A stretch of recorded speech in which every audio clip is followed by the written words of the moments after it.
All right, everybody, welcome to another episode of the Bourbon Showdown podcast. My name's Jesse Jones, and on the show today, we have Stephen Beam from Limestone Branch Distillery, baby. That's right. This was a trip, man. Let me tell you. I mean that in both senses. I went to Kentucky. I went to Limestone Branch Distillery. I actually got to sit and drink with Mr. Stephen Beam himself. It was a fantastic experience. It was a great conversation. I think you guys are really going to like it. It was the beginning of what is probably one of the craziest weekends I've had this entire year. And of course, it started with the deliciousness that is Yellowstone whiskey.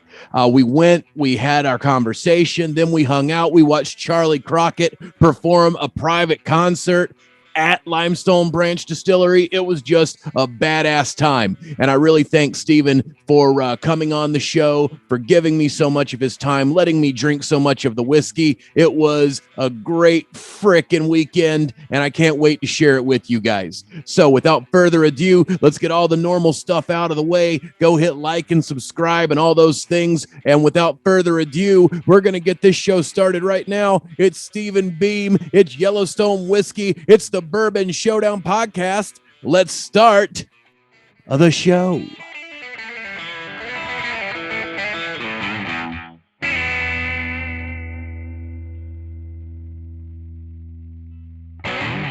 All right, welcome everybody to another Bourbon Showdown. Today we are here with Mr. Stephen Beam, the master distiller of Limestone Distillery.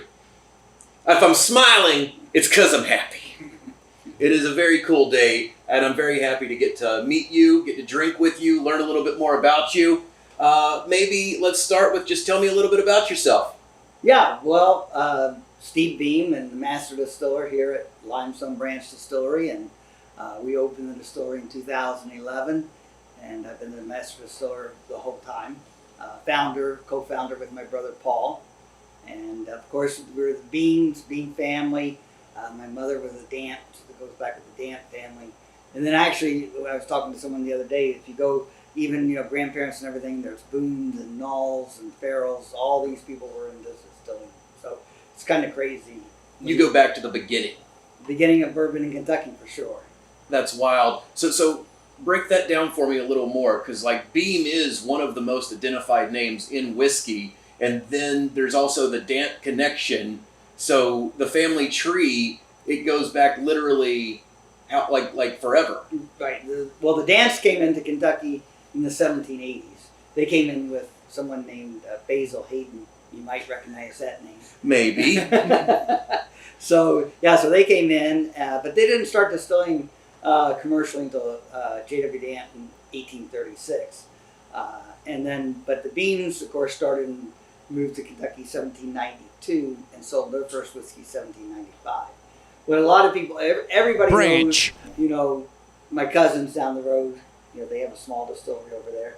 And I think maybe. Yeah. And but what most people don't realize is that how extensive the Beam family is in the bourbon industry. And so Jacob was the first Beam who came to Kentucky. He had 3 grandsons that were all distillers, and that actually set 3 distinct lines in our family tree.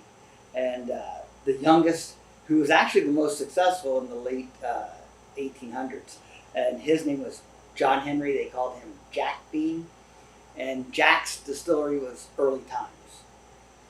A lot of people don't realize that Early Times goes back to a Beam.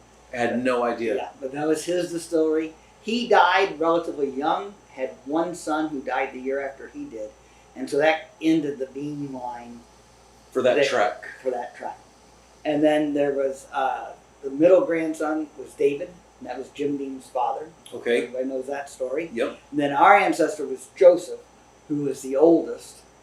We've recently covered the receipt where he bought his father's still at auction when his father died without a will. So definitely carried from the father to the grandson, or son to the grandson.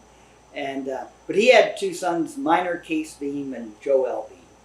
And for the most part, when people hear of Beams in other distilleries, right, and they've been in every distillery, from Four Roses, Michner's, Stitzelweller, Yellowstone, and Old Lewis Hunter, many that aren't even here anymore.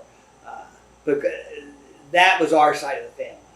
So Minor Case had a distillery up until just before Prohibition. He died right after Prohibition ended, never owned another distillery.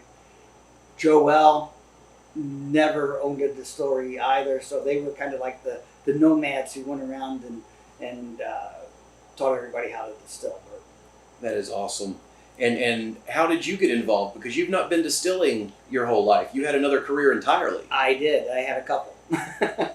But I was always interested. I tell people I grew up around the business, not in the business. Well, yeah, how could you not? Like, I can only imagine what Thanksgiving was like at your house. Was it overabundant? Was people like, you know what? Let's drink wine tonight. Maybe we don't drink whiskey at this family function. Not a lot of wine. Not a lot of wine. Bourbon, beer. Of course. Because I grew up in the 70s.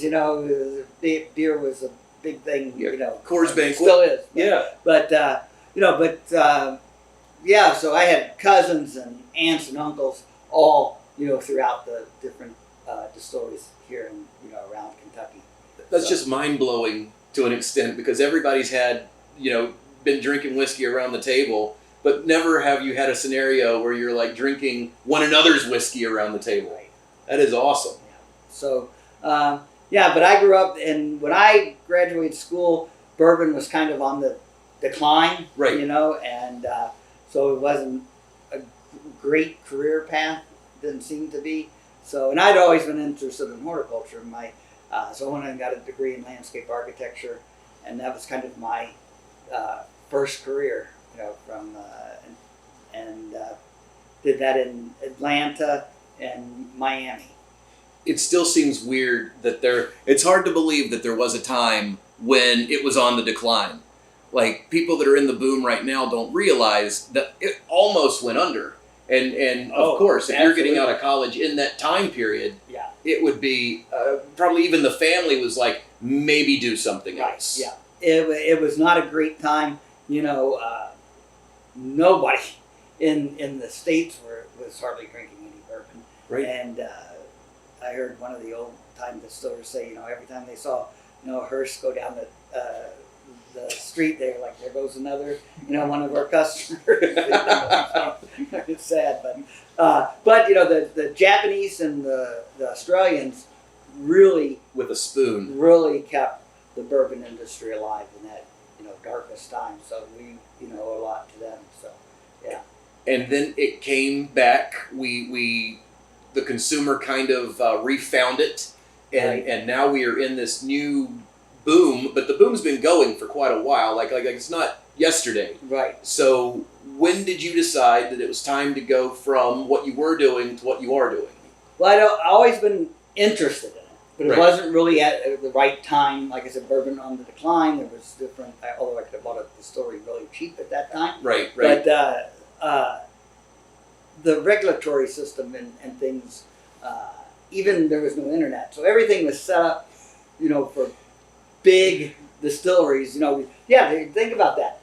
If you have no internet and you're a small business trying to make a national brand, how do you just the advertising budget alone would be phenomenal. And they all tie in together. Like, Google just turned 2007 to now. Like, Google just turned however old. I drink a lot. I'm not great at math. So. But you know what I mean? Right. And that all coexists right in that timeline. People don't realize that, but it was such a boom to small business, not just, in the bourbon breweries and at all small businesses being able to reach the consumer directly like that.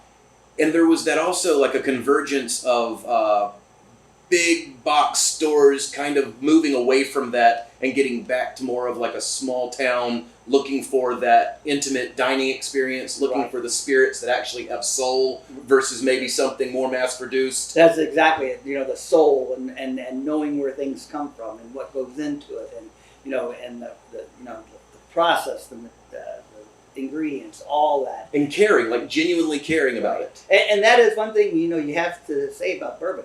it has always been like that. Well, it can't Always. not. Yeah. Even large distilleries, they're they're watching the grains, they're babying those fermentations. It's in the glass. If Yes. you don't do it the right way, if you don't put process where it should be, people are going to know. You Right. can't fake it. Right. Which I think the truth of bourbon is also the appeal of it. Like, you can't lie. You can lie about everything except what's in the glass. Right. And where we are right now is this wonderful place where we're also owning what goes into every part of it. Right. And it's a cool time. Yeah, it was. With the advent of like the single barrel, when bourbon was on the skids or down, I think most of the distilleries kind of shot themselves in the foot because they're like, everybody's looking for this lighter spirit. Let's make bourbon lighter. Let's make it lower proof. Did the exact opposite. Right. It ruined the quality and the flavor. And then when they finally were like, okay, let's compete, with single malt scotches, and let's do single barrels and Picking small up batch, some- and really Like some of that experimentation, and let's Right. push it further instead of pull it back. right. And that's when the interest started coming, and of course with different Mad Men is one of the things that people look to that say reintroduce the cocktail culture. Right, and right. Made it interest cool in that. again. Right. And so Undid what vodka did. we won't. I just say why when we talk about vodka. So let's have some bourbon. Yeah, let's do it. So this is our Yellowstone Select, and so this is in 2015 when I worked with Luxco to bring them, to partner with us and bring the Yellowstone brand, Right. which is an old family brand. Actually, Dance and Beans both collaborated on Yellowstone. But this was the formulation that I came up with, which is a blend of 4 and 7-year-old bourbon. Oh. And it's a great workhorse bourbon. It's nice, neat, stands up nicely in a cocktail. So it's just a great all-purpose bourbon, and this is available throughout the country. Phenomenal day sipper. If you're looking for something that you can always have on your shelf, and always just if you're in the need for something that you can trust. Right. Like, it is a consistent pour. And that is what we shoot for with this, to be very consistent. The single barrels, limited edition, they are always a little bit different. This one we want to be the same. But that's the beauty of every expression. You got something for every flavor. Sometimes you're in the mood for something different. Right. Sometimes you're in the mood for consistency. Right. People often ask me which is my favorite. And I always say, it depends on the situation. Exactly. If it's, a daily thing, cheers. But if it's just, Cheers. I'm just going to have a cocktail or have something neat, easy, this is what I go to. If I'm looking for something, we're going to sit around, maybe the fire, or sit around and contemplate, or with friends. Pontificate. Then you go to the sipping, what I consider our sipping whiskeys. Right. Minor case, I love minor case when it's hot outside because it's light, Yep. fruity whiskey, easy to drink, just delicious. So it just kind of depends on what I'm doing is what I'm drinking. It's like you have you bring 2 more to the table. We've got one for every day of the week. Cheers, sir.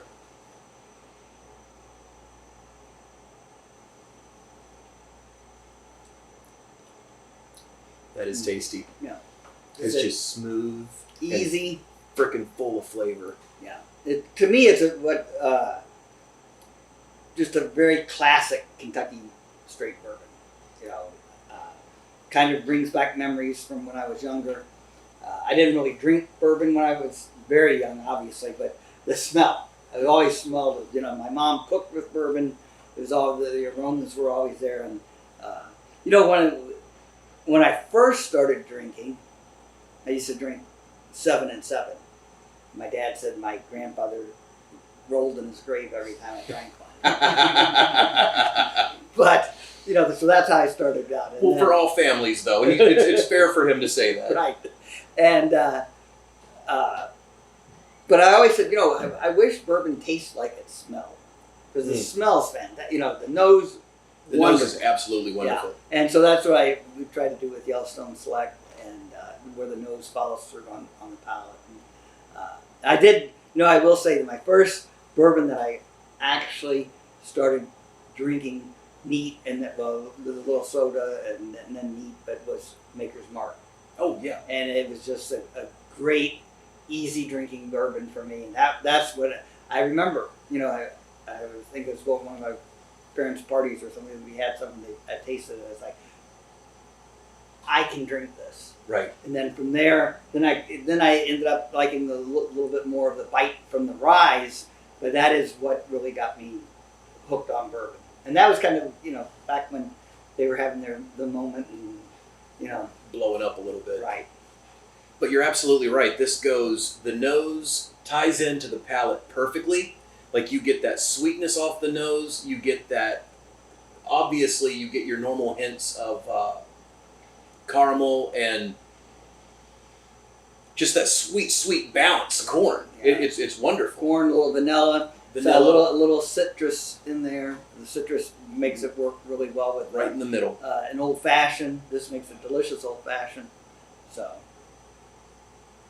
And then you go straight to the palate, and the palate you almost get a little nuttiness when it goes, like, you know what I mean? Mm-hmm. Like right in the middle. It's delicious. Just an easy, great bourbon. Good job. No, thank you. Yeah, so Yellowstone, we started talking about the brands and things with the family. So Yellowstone, J.W. Damp was the first Damp who started distilling, but Yellowstone was founded by his oldest son, Bernard Damp. Okay. And he had a distillery called Cold Spring, and they were making whiskey for a rectifier, Taylor and Williams. And he sold all his whiskey to Taylor and Williams. And in 1872, they had a salesman who had been out west, and he came back in to this Kentucky, and he was like, you know, they're opening this new national park, America's first national park. He said, it's great. Everybody's very excited. We need to brand a bourbon Yellowstone. And so that was it. 1872, they branded Yellowstone, and it's been continuously sold since 1872. This is our 150th anniversary. That's wild. It is been an amazing ride for me, an amazing ride for bourbon, for Yellowstone. You know. Well, and then when you come back into the mix, it's like you're reclaiming your birthright a little bit. Well, when it was always sad to me that our family had kind of lost brands and lost different things and kind of ended up out of the business. And I always wanted to, tell people, there's more to the family than what you see. Right. A lot more. And it's been great. I wish my grandfather were alive today to see the advent and the opening of all these small craft distilleries and the attention to quality. Attention to quality, for sure. Because before Prohibition, when he had the distillery, and that's what they did. And then after Prohibition, it became more of a big business. Right. Let's cut this or do that. And, we need accountants got involved. Efficient. Right. Accountants and chemists got involved. Yep. And my dad just said, my grandfather had a hard time after Prohibition. My dad said he made whiskey one way, his way, and if they didn't want to do it that way, then he would move on. Done with you. Yeah, and so he would be really, really thrilled to see what's going on in the industry today. And just to see not only the growth, but like you were saying, people are doing things. The experimentation's back. Right. You're able to find people, they're distilling grains that maybe haven't been distilled for over 100 years and just doing all of these crazy things. Right. And that's what's going to get us to the next level. That's what's going to keep the boom going. Absolutely. And I think, this is a single barrel that we have. So the beauty of being here with him in person versus doing this just over audio is we get to actually dive into some bottles here. This is awesome. Yeah, so this is a single barrel. This is our single barrel label. This has gotten great acclaim. People see this label and they know that's a great whiskey. Super quality. So, but thanks, sir. You're welcome. Cheers. Cheers. Let's see what the proof was on this one. 109. So when a client comes in to choose the barrel, we offer them 102, 109, or 115 proof. And they're able to choose the barrel where it shines. Right. This one was picked at 109. So I love tasting them one right after the other, or smelling them one right after the other, because you get this is like the next level. right, That right there sets the tone, and this right here escalates. right. And I tell people, this has the notes of this, but they're just amplified. Certain notes are amplified, and But it still does that great job of tying nose to palate. right. Like there's no left turn. You Right. get it on the nose, it follows through in the palate, and the finish on this too. Yeah. Like it sits with you for a minute. It's that 109, but it's also the ingredients that Right. go in. Oof, Coats very, your very tongue. good.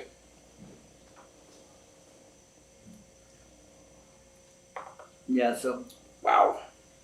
it's just been a great opportunity, and we were so fortunate to be able to bring Yellowstone back into the family, with the partnership with Luxco, and it's been a wild ride. If you would have told me in 2011 when we started this, that 10 years later we'd be where we are at, sales wise internationally, there'd be a tour bus out there waiting to take me.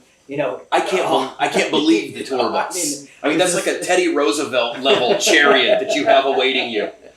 It's pretty cool. I'm not gonna lie, it's pretty cool. Well, when you break down your day and it is going from town to town on your own bus, introducing people to a phenomenal whiskey, it's like rock and roll, man. Right, it's great.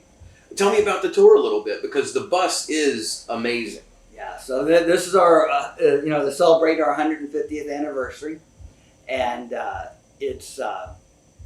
that's You can hear them in the background warming up right now. yeah. That drum kicks. Yeah, so it's our 150th anniversary tour, and we're going to be touring Ohio, Michigan, and Missouri. So kind of keeping it close, but it'll be a great tour. Well, if you ever swing through North Carolina and you need to get into some trouble on that bus, let me know, because we can pack it out. We do. We're there in we're at least have a presence in North Carolina, so that's great. Because control states Are a little harder. they're a little harder. But you definitely have a presence in North Carolina. If you see this bottle on a shelf in North Carolina, you got to get it right then, because if you go back, they're gone. Right. Well, if you think about that, a single barrel. So you have 53 gallons in a barrel. By the time you get the angel share in there after 4 years, you're getting somewhere 220, maybe 240 bottles. Right. So that's not a lot of bottles for an entire state from one barrel. So doesn't last long. No. And when people find something they like, and I think control states are interesting because you are kind of subject to what you have available to you. Right. And the cream rises to the top when you only have a certain amount of things. Right. So when one of those comes out, there's a sewing circle with bourbon enthusiasts. Like when something good comes out and that text message comes through, it's like, this just hit the shelf. Yeah. And everybody just writes back, yeah. And then everybody, they're gone in 5 minutes. Yeah. It's, it's a great thing. I love the interest in bourbon. It's been great for us. I always say, we have people ask about, well, is it going to slow down, or is the interest? So when you have a whiskey drink, you have people now that are drinking whiskey, and they're going to continue to drink whiskey. We're not going back to Cape Codders. No. We're just not going to do it. Well, and you've done the smart thing. You've created vintages. Like the barrels are now, you can buy that barrel this year, but you got to buy the barrel next year too. Right. You got to compare. Completely different. And that is the sustainability combined with the experimentation and everything, all the nuances that you have with like secondary barrels and there's a lot of things that are going to keep this going. Right. And just the innovation. And you give it to the craft distilleries that everybody's very innovative there, but the big distilleries, they're doing great things too, so It's kind of cool. They're listening. Yeah. Watching the big distilleries go through and identify trends and come out with things that you've never seen them even dip a toe in before. Right. It's proof that the work is in the pudding, you know? Right. So it is it's a great time for whiskey. I think it's Totally. gotta be one of the best times for American bourbon and rye, but just American whiskey in general. Because if you think about it, before Prohibition, there were a lot of different distilleries, great stuff out there, but a lot of iffy stuff out there as well. And you never knew what you were going to get. But now there's just a lot of great whiskey out there, and people stand in line to wait for some, but you don't really have to. No, because there are great whiskeys on the shelf every day. Completely, everything that you stand in line for, you can find at your local liquor store if you look for it. In a different bottle. In a different bottle. Different, yeah. Yes. You like a certain flavor profile. Do your homework. Don't do it just to have it on your shelf. Do it because you like drinking it. Right. And drink it with others. Right. And then that's exactly, I always say, bourbon's best enjoyed with friends and, 1,000%. Absolutely. It was my birthday Saturday. And thank you very much. And we enjoyed quite a bit of the single barrel. Okay. I would say too much, but I don't believe there's such a thing. Right. So let's try the limited edition here. Yes. So this is our 2020 limited edition. And each year, the limited edition is a different profile. And for the last few years, it's been a finished bourbon. And this one is actually finished in Marsala wine cask. Beautiful. Beautiful. Yeah, I was a little concerned when we were choosing casks. And Marsala was one of the casks that were available. And when I'm choosing the casks, what I'll do is I'll go out and say, like we had Armagnac or Amarone and Marsala, just to the liquor store and buy a nice bottle of, Amarone or Marsala wine, and take a little bit and then add it into what our whiskey is. Right. And it either works or it doesn't. And then I'll go, okay, now we can move forward with this. And so the Marsala was worked. And so what are the criteria for working? Are you looking flavor? The flavors have to mesh perfectly really well and complement each other. And for me, it should take the bourbon notes and just kind of extend them into little fruity notes and things that you don't find every day in bourbons. Because I don't want it to be about the finish. I want it to be about the bourbon, just a little bit expanded. Accentuate, not... If you're ever using a secondary barrel to hide something, then you've got the wrong idea. Right. Like it's meant to be an embellishment. Exactly. And that's what I try to do. I try to do it with a light hand. And so anyway, I was a little concerned because I think for the most part in the United States, Marsala wine doesn't have a great image. In Italy it does, but here maybe think of a not so great chicken Marsala. Well, people are also learning more about wine than they knew 5 years ago. Right. So the same education is going on in that industry as well. So right. it's you're teaching them. Right. But I tasted it and I was like, no, this is great whiskey, and I will let the whiskey talk for itself. The nose on this is insane. Yeah. It's you're getting that dark fruit coming through with everything else we've had in the glass so far. Good Lord. Yeah. This is such a great sipper. It's it's a tad sweet, but bourbon is kind of on a sweet, but it's not overly sweet at all. It is, when some barrels will give it almost a dessert whiskey quality. Right. This is a day sipper. This is more of a you can sit down with it at any time. Cigar whiskey for sure. Definitely sipping whiskeys, and the single barrels, the limited editions. I think those are sipping whiskeys every day. We're at the distillery. Somebody just came in to do distillery things. That's what we're doing today. It's a working distillery, But that's awesome. The energy goes into all of it. Right. You can hear Charlie Crockett warming up in the background if you wondered who that was. Because you're also a music guy. You're a big music aficionado. Yeah. Well, I don't know about aficionado, but but I know what I like and different. But Charlie is great. Oh my God! In the Night, that whole album is just insane. Yeah. And we were actually, I think you went to go see Elton John like the day before I went to go see Elton John. Your seats were a little better than mine, but he told this wonderful story. He was in Greensboro, North Carolina, and hello, it's great. Bad Elton John. What can I say? But I've not been the first time. I don't know why I'm doing like a Rolling Stone right now. Well, c'est la vie. It's British. It's British. Okay. One of three dialects. You got Cockney, you've got regular, and you've got in the middle. Cut me some slack. He gets up in front of everybody and he goes, I've not been here since 1974. No, the first time I was here was 1974. Somebody threw a hash pipe and hit me in the head. And they had to take me off stage and stitch me up. I've still got that hash pipe and I'm happy to be back in North Carolina.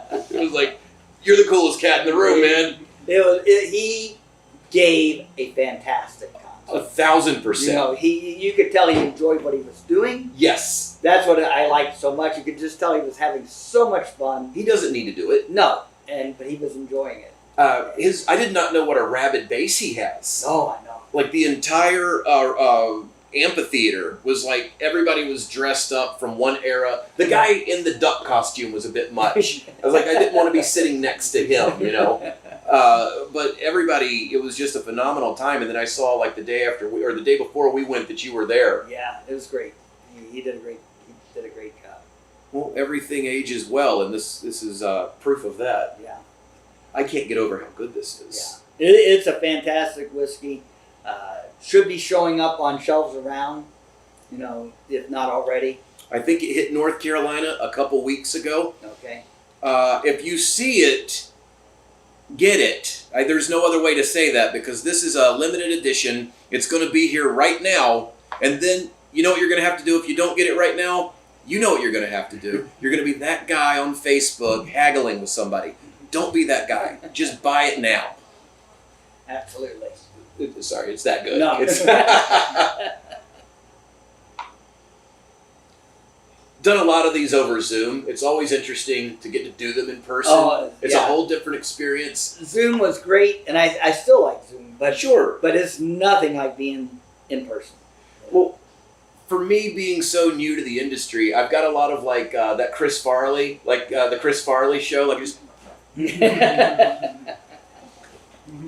There's a little bit of freak out in there, you know, because it's just a wonderful thing to be a part of and see such craftsmanship go into the bottle. And to see you doing this, you came into this and you've taken Yellowstone like from where it started to where it is now in a very short time in the scheme of whiskey. In the scheme of whiskey, yes. And we definitely have grown almost exponentially. You really have. It's been great. And like I said, it's been a whirlwind, but it's been a great journey so far. And it's obviously keep going, and we're going to be heading out here in another day or so and touring the country on the road. Literally living the dream. Yeah. Making whiskey, talking whiskey, gigantic tour bus with whiskey. And the dogs. And the dogs. I was going to say the dogs have to come. So, well, you can see they're so excited. Beyond appreciate the time. It's been wonderful talking with you. I always like to ask, like, what would you say to somebody that they're new to whiskey, they're in the liquor store for the first time, there's so many options on the shelf. What plan of action would you give them when they're going to pick something that they've never had before? You know, I would say ask the person at the liquor store. At first, you want to find, if you're wanting whiskey, you need to find a liquor store who has, it kind of specializes in whiskey. Right. And then you can ask them, and they, generally speaking, are very knowledgeable about things. And then they can kind of guide you. Also, there's Facebook groups, different groups that you can get on and see. And, don't be afraid to experiment. Right. And try different things. I know when I first was getting into it, I went out and bought every 50 milliliter bottle I could find, just to taste them. Try. Yeah, same here. And see, I liking this, I don't like that. And then once you kind of see what you're liking, then you can say, okay, I like this. Let's find that profile. And like I said, I started out with Maker's Mark, and I still like Maker's, especially the cask strength. Sure. But and I visit from time to time. But I really like heavier ride whiskeys now. Me as well. Like I feel like the spice of a rye just sort of where my palate gravitates to. Right. Yeah, and the reason why there's so many different bourbons on that shelf is because everybody has such a different, appreciation, a different palate, different what shines for them. And there's nothing wrong with that. No, at all. I think that's one thing new whiskey drinkers, that's a pitfall. Do not let what you're tasting make you feel bad. Right. Like if somebody says they taste this and you taste that, that's what you taste. Right. There's no wrong answer. Right. And you probably won't taste what someone else. It's a fingerprint. Right. Everybody's palate's different. Everybody's day has been different. What you ate, how Right. your stress levels, like everything goes into what you're going to get. Exactly. So it's sort of trial by fire, and then lean into what you like, and don't let anybody make you feel bad when you like what you like. Absolutely. And getting with the single barrels, when you get a liquor store where they're picking single barrels, and you kind of go, okay, I like this one, then you kind of know that's the that you can kind of use them as your guide as well. You sort of zone in on the thing that you like and use that as your zeitgeist. Right. But don't be afraid don't be afraid to get out and try new things. No, absolutely. And I love what you said about picking your local liquor store's pick. Especially with something like Yellowstone. I know the Denver ABC is the one I was referencing with the new pick. And it is, once you find somebody you trust, you can use that as your safe space. Right. And try new things through their picks and kind of grow from there. Absolutely. Yeah. So, we are going to go watch Charlie Crockett here in a moment. Okay. What kind of crazy should we expect later? Like we're going to turn the cameras off. Like what does Steve Beam look like when the clock? I'm pretty chill. Yeah. So, yeah. but I do have my Australian friends in town. Oh, there we go. Things get a little crazy when they're in town. Australians normally bring the crazy. Yes, I can see that. Well, that's phenomenal. I look forward to it. I appreciate the time. It's wonderful meeting you in person. Yeah, absolutely. My pleasure. Thank you for making such good whiskey. No, thank you for coming down and checking us out. Oh, man. And having me on the Yes. The entire distillery is amazing. If you're in this part of Kentucky, you have to come by. You've got to come. I mean, every inch of this place is just, look, the backdrop's awesome. Like I don't know what else you can say. And we do tours and tastings every day of the week. We'd love to have, you come down and see. And the great thing about this is we're small enough that people can really come in and if they don't understand how bourbon's made, they can actually get their head around the process here. Right. Sometimes in the bigger ones they do a great job and they try really hard, but it's hard to kind of see how things fit together. Where here it's all right there and you see how it works. And it goes back to what you were saying, when you've got sometimes it becomes a motion. It's like, all right, 12 people in, 12 people out. With this, you're able to go through and actually see it. You're able to see the pieces. It's more about the experience. Right. And, we have the cocktail lounge, Miner's Lounge, and you can sit and have a cocktail, relax. It's beautiful country. It is. It is very much so. Come and spend some time. And the smell. Just come here for the whiskey smell. It permeates throughout the entire place, and then it follows itself into the glass. So it's definitely something to see, and you've built a beautiful distillery, a beautiful brand. Thank you so much for being on the show. Thank you. Great. Cheers. Cheers.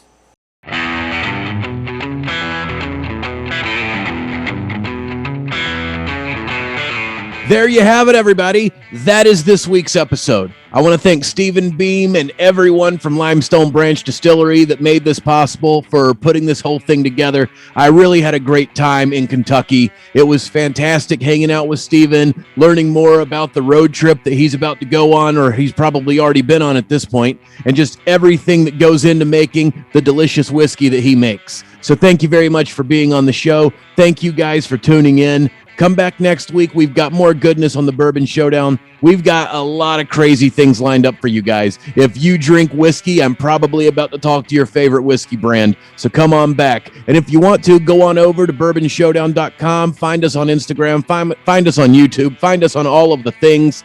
Thank you for making us one of your preferred whiskey podcasts. We really appreciate it. And I just thoroughly enjoy getting to drink good whiskey and talk to good people. So until next time, my name's Jesse Jones. Let's raise a glass and kick some ass. I'll see you guys on down the road. I'll see you next week. Goodbye, everybody. Goodbye.